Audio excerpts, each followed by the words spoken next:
here with, what's your name, sir? Ellie. Ellie, I'm Julian, lovely to meet you.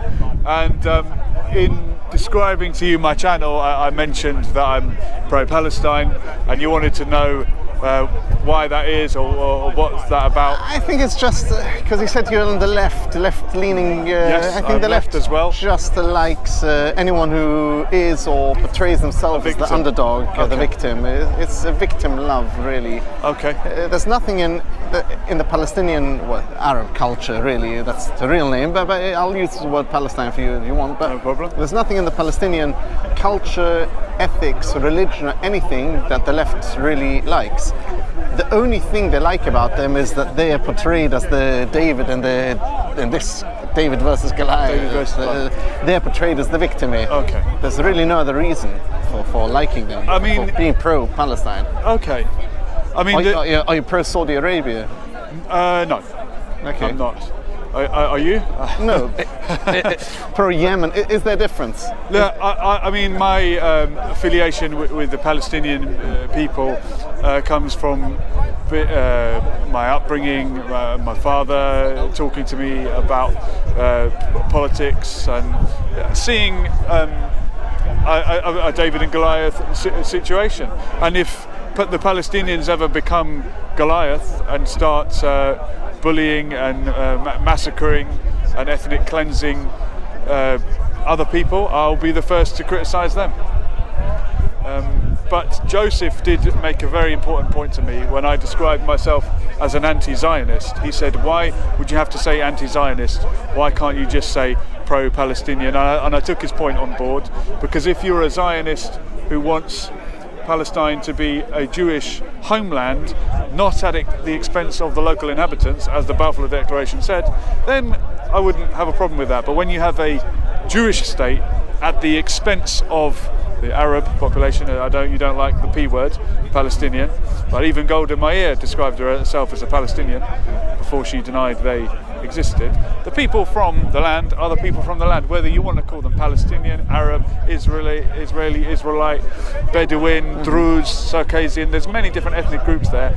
I hope they can live together as equals, and I think the state of Israel is not achieving that at the moment. But they are. With their illegal occupation. Israeli Arabs do live as equals. There is no ethnic cleansing. That's a lie. Or the way that Israel is often portrayed in the media, that that the Arabs are second-class citizens, is a lie. Well, they occupy all kinds of positions, high court, professors. In Israel. In Israel. But in the West Bank, there are towns and roads and schools for Jews only, right? But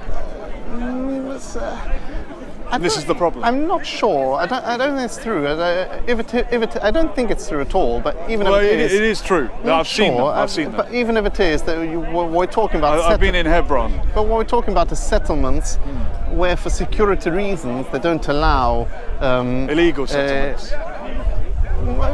We can discuss that in a moment. But the point is, it's not about ethnic cleansing. It's about keeping murderers out, and when I say Jews only, it's also incorrect, because then there are no streets that are for Jews only. There might be just streets that are for Israelis only, and that's not the same thing, because you have Arab Israelis. You have many. It is Jews only. No, there's no such thing as Jews only. In parts of Hebron, in the occupied territories, in Jerusalem, there's Muslim only. Temple Mount, for example, is. I've been to Temple Mount, and I'm not a Muslim. Or non-Jew. Ariel Sharon has been in there, and that's when the Second Intifada started. But again, and he was the prime minister at the time and had the backing, security backing, and even that. Well, it's a bit stupid, but again, but it does make a point that what happened when he did go there, how they retaliated. I guess he wasn't to know that. And even if there are such roads, which I'm not aware of, and I've travelled in Israel quite a lot. Well, it's not in Israel; it's in the West Bank, possibly, which is not in Israel. Yes, but we're talking about Israel proper, talking in general. There is no. And this is the problem. There's no discrimination. Well, in Israel proper, the Arabs are not on a second class. Okay. They enjoy all the rights and everything. Then that's good. Yes. And Norman Finkelstein, a good Jewish professor who talks about the issue says if you want Jewish. Well, he's Jewish and he's a professor, and I think he's a good man. I don't think he's really Jewish, but anyway. Well, he's of a Jewish background. Yes. Norman Finkelstein, who described himself as Jewish, says if you want to argue to go at the green light, you should also stop at the red light. And I think a lot of the criticism on Israel and Israel proper and saying there's discrimination in Israel, which there may be because there is in every country, and it would be impossible that it wouldn't. I think the real critic and focus should be on what's happening in the West Bank, because that's where there is apartheid, not in Israel proper. Yes, even when you use the word apartheid, which is again a loaded term borrowed from a place where real apartheid existed, all we're talking about is when you say apartheid, is security. Okay. Perhaps that's what that's the the wall. South Africans would have said. You have many people talk about the wall. The wall is apartheid wall, etc., etc. The wall was erected to keep terrorists out. And out of where? Out of Jewish homes that shouldn't stab Jewish babies in their beds. Out of Israel? No, out of Jewish homes that shouldn't stab Jewish babies in their beds. And some of them are in the West Bank, beyond the Green Line. It snakes around. I mean, I'm going by in the Green Line. I said, there's so much talk about 67 borders. So what's so special about the 67 borders? Why should Israel go back to the 67 borders? Which they conquered fair and square in a conquest. And well, it's illegal under international law to transplant your population into war-won land. That is a war crime. But if you want to say, well, we've won the war now, then fine. That's now a part of Israel. Let's make the people there Israeli Arabs, which, as you say, have equal rights. But the first step would have to be to accept Israel and not to call for its demise, not to elect terrorist parties, which has been the parties in Gaza or in the West Bank for terrorists. I think generally are the generally accepted description of people who would kill indiscriminately, purposefully. Israel, I'm not going to play this game about this one or that one. Israel does not target civilians. America does not target civilians. They target fighters, and they target places where munitions are kept. There might be civilian casualties, which is unfortunate. There are civilian casualties. It happens, it's unfortunate, but that's not the target.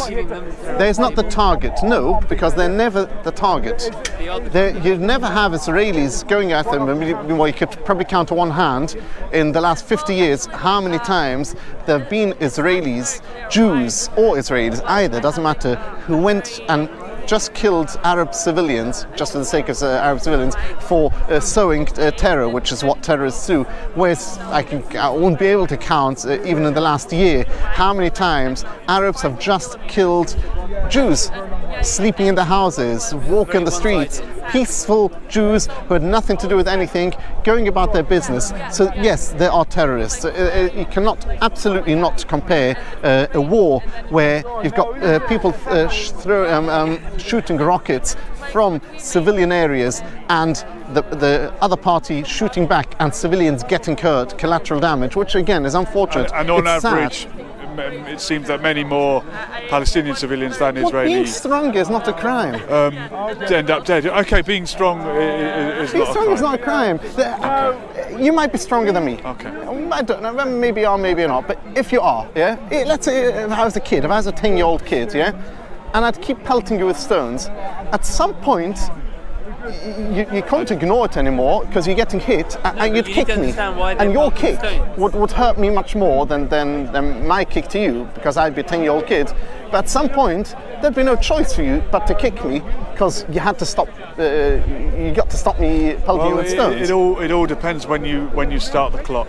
Well, it does depend, but Gaza is really a manufactured crisis. All the Palestinian, the Arab refugees, you look, since since Second World War, there have been more than 100 million refugees worldwide, and all of them have been resettled and found places. And in fact, even Jews to go away. Even Jews. There've been as many. Go and be Jordanians. Go and be Egyptians. Well, to be fair, as many Arabs that have been displaced from Israel, according to their numbers. I'm not even going to argue numbers. So I accept the narrative fully. That at least as many Jews, at least many Arabs. At least as many Jews have been displaced from Arab countries post the creation of the State of Israel as Arabs have been displaced from what was formerly known as Palestine. And they all managed, nobody's shouting the right to return. They've come to live in the Jewish state. Yeah, so there's plenty of Israel has just tried to sue several Arab countries for many billions of pounds for that, right? Well, we'll see if and when they're successful. We'll see what happens, and they can sue Israel back. And again, see, I think the Palestinians had already. They're suing. They're not. Tried to sue. Gaza is manufactured. It's perpetuated by the Arab countries because they want there to be a festering wound to always be able to say, "Look at Israel, the aggressor." But it's been everywhere. There've been in all the countries, all worldwide. There's been refugees. There's been displacement. People resettle. And if it would be just even a monetary thing, just financial help for resettlement, it would have been long solved. It's not about that. It's about the whole point of the Gaza refugee camp is in order to keep that there, to completely abolish the Israeli state. To keep alive the hope of returning back. Why would they return back? Why would there be a hope of returning back? It's a sovereign country. It's where they're from. If the Jews don't give up after 2,000 years, why would the Palestinians give up after 70? It's a sovereign country. Even in Britain, for example, if the state has to build over, let's say to build trains, they have to bulldoze your house. Well, there's accepted. They'll do that, and they'll give you. You can argue and shout all you till you blue in the face. The Zionist argument. But this is what happens. The Zionist argument is that land is the homeland for the Jews. 2,000 years on, that right doesn't disappear, but you want that right to disappear for Palestinian people after 70. It's not as it's very simplistic the way you put it. Because what? Is it a good point? Not really. Does it make you think? Not really, because the way you portray it is very simplistic. First of all, what the Jews wanted the land back is they actually wanted from the people who were in charge at the time. They wanted to be given. They were the British who had the mandate, and they gave it to them. So they mainly employed Democrat is the wrong word. The British won it in a war from the Ottoman Empire, right? Yes, that was the mainly, and also a vast amount of the fledgling state was purchased fair and square with cash from the previous owners. A lot of people say, well, we lived here. It's not true.